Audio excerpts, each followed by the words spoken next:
Of course, the pandemic made the Pac-12 schedule a battle during 2020, but USC made it through the spring schedule of 2021 unscathed and successful. We've got Matt Lowry on the line from the Conquest Chronicles on SB Nation to help us break it down.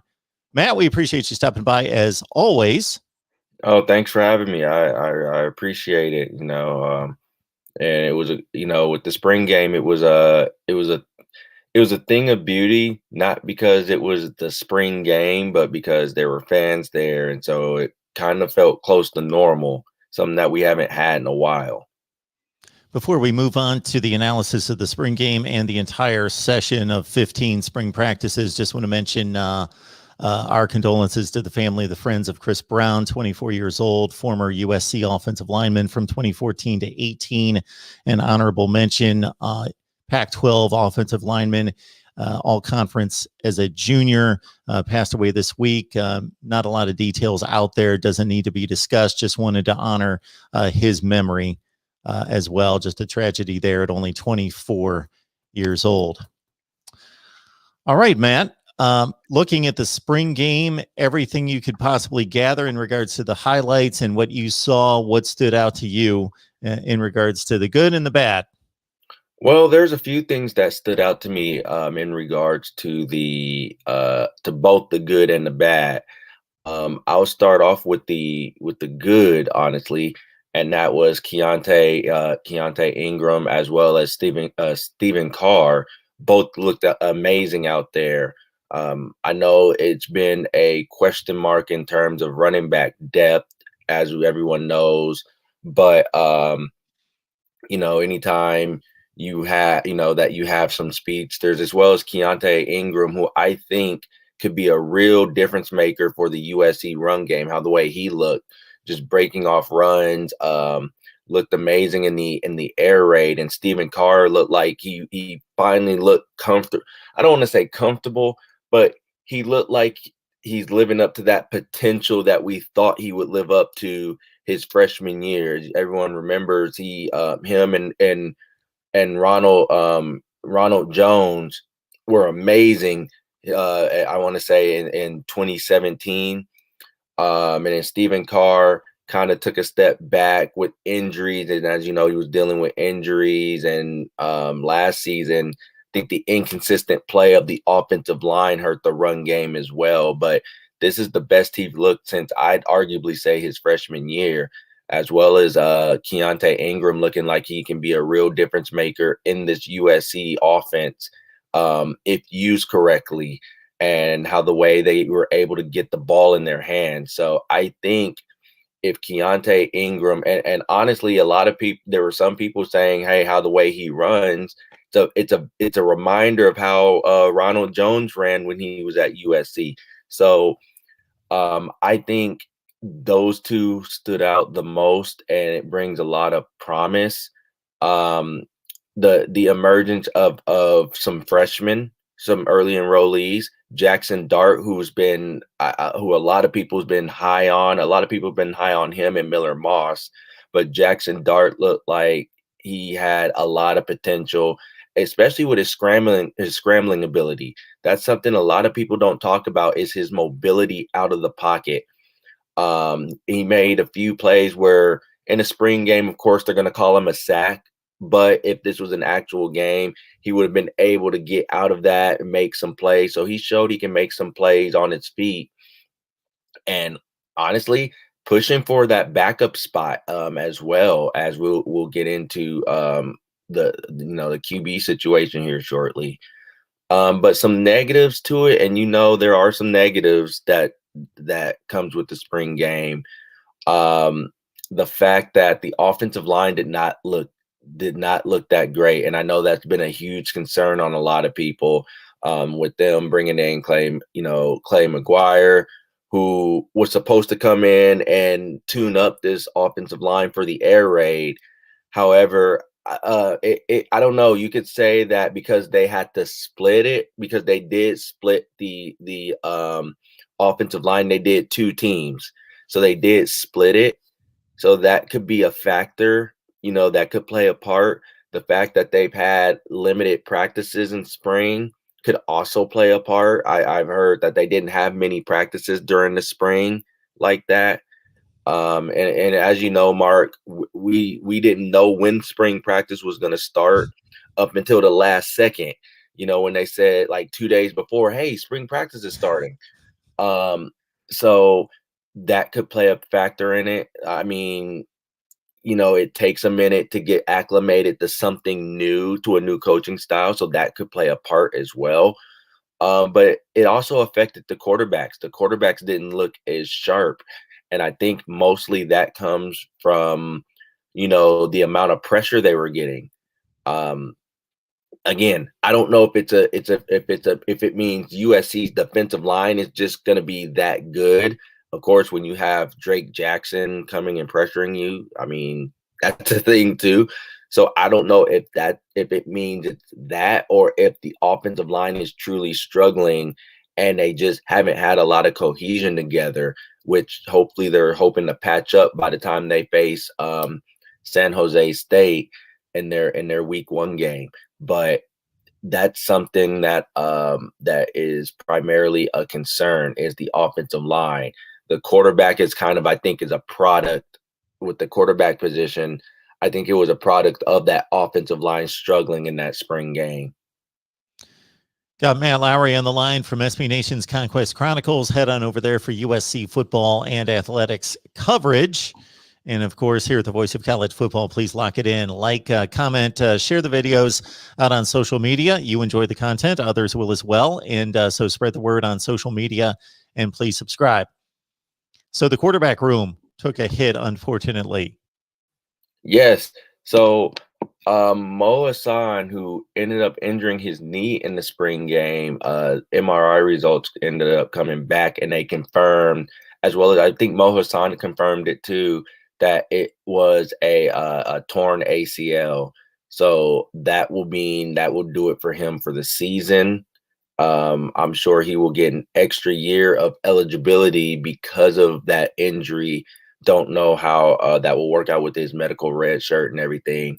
But now that means the quarterback depth takes a hit, because remember, you went from having Mo Hassan, Keaton Slovis, Matt Fink, Miller Moss. You have 5 quarterbacks on the depth chart, is what you count the 2 freshmen.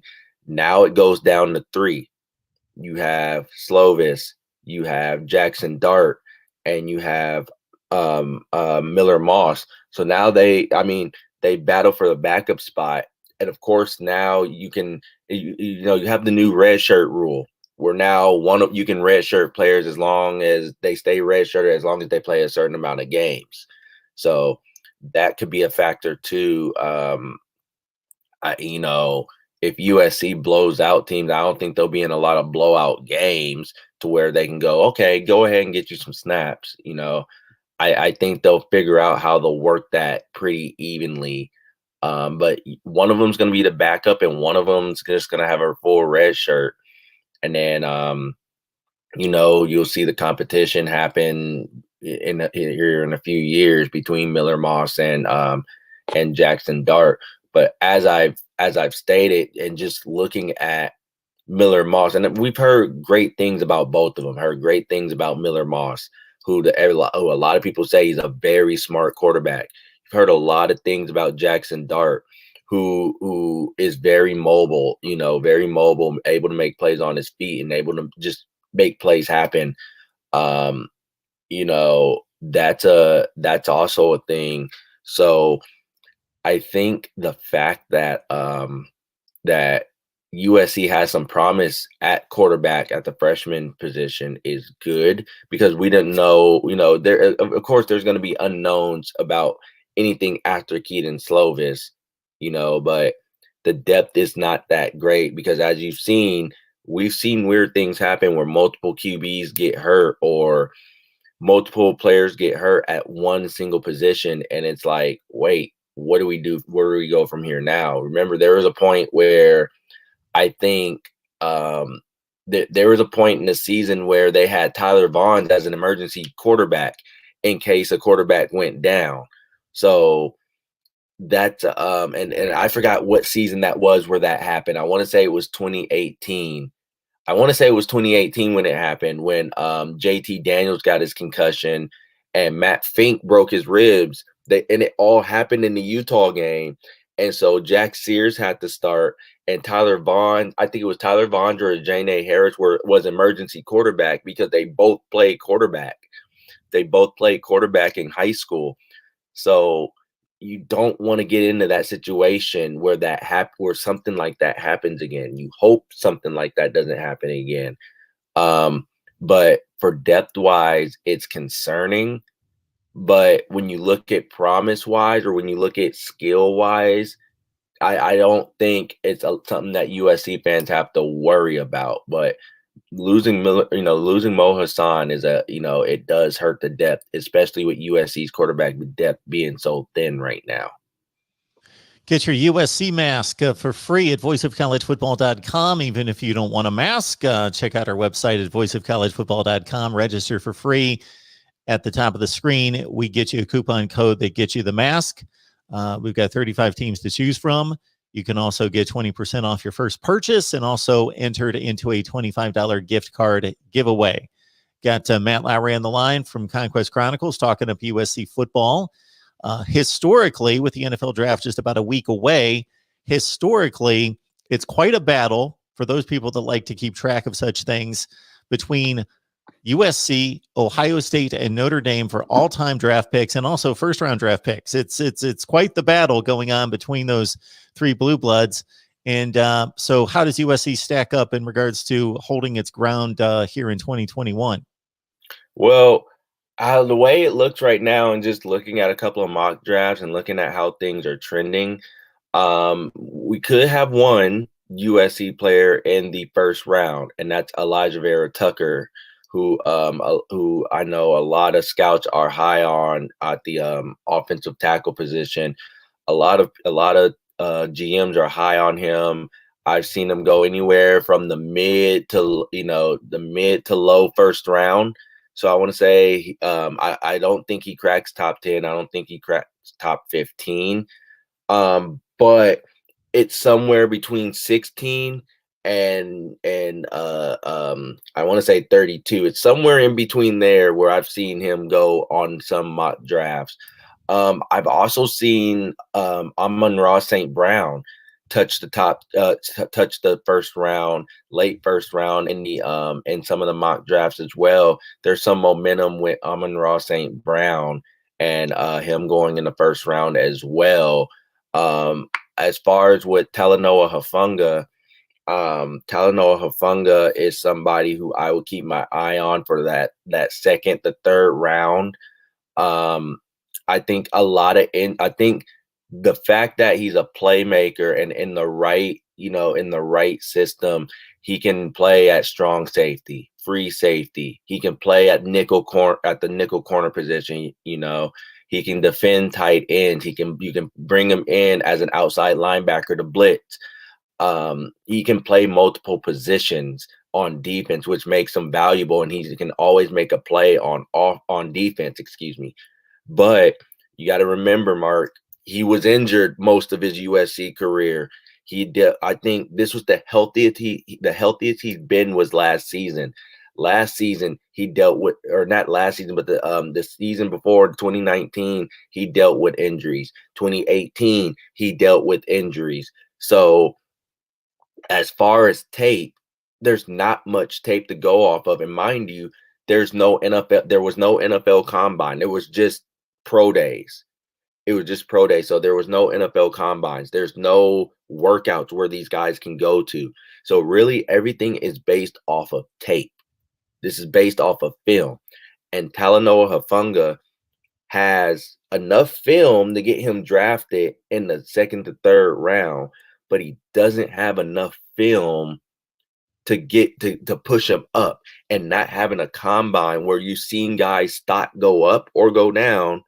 Not to mention there weren't many all-star games this year, which is something that a lot of teams also scout off of. So there wasn't he's not a senior, so he couldn't play in the Senior Bowl. there wasn't any more all-star games, because I think the only one we heard about was the Senior Bowl, if I'm not mistaken, right? That was the only all-star game that took place because of the pandemic. So Yeah. there was no other all-star games that took place that could bring in a player like a Talanoa Hufanga and go, hey, build your stock up. You know, he didn't have the seasons like, or he didn't have the consistent seasons like Eliza Vera Tucker and Amon-Ra St. Brown to get drafted or to get pushed into that first round. Now, maybe he could go into the first round. We've seen weird things happen in the NFL draft where where GMs take guys early. So he could go in the first round. But I think the second round is where you'll hear his name called. Maybe that third round, but I think somebody who has a defensive need at safety, and there's quite a few teams who need a need at safety, will take somebody like Talanoa Hufanga. Matt, we appreciate you stopping by as always to break down USC football for us. So we'll be tracking you down, of course, with the transfer portal humming, and recruiting will break through with the dead period ending on May 31st. Yes, it's looking forward to all of that, especially with dead period ending. So, you know, visits are about to ramp up here soon. So you're going to hear about a lot of guys on campus soon.